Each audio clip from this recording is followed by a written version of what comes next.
This award is so much larger than me. This moment is about visibility and about representation.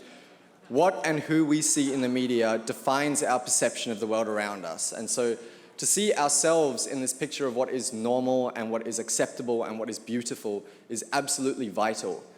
And in saying that, so much of the work that has contributed to our progress as a community is far less glamorous than the work that I'm being honored for tonight. About a year or two ago, I watched a documentary called How to Survive a Plague. I highly recommend it to anyone who hasn't seen it. The doc is about the early years of the AIDS epidemic and the efforts of organizations like ACT UP and the Treatment Action Group. Within the characters in the doc, I saw myself, and I saw my friends, and I saw my colleagues, and I saw my boyfriend.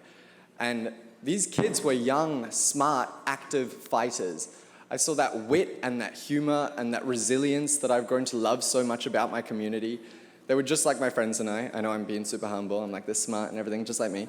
But I saw myself in these characters, and the difference was that these people were attending a friend's funeral on a weekly basis. This was in New York City, not even 40 years ago. They were fighting for medical treatment, they were fighting for visibility, and they were fighting for their lives. It was a life or death situation. It was this kind of activism and sacrifice that paved the way for all of us to be here tonight. And so while I'm so thankful and fortunate to have this award, I would like to share it with the warriors who made it possible but maybe didn't get one for themselves. So,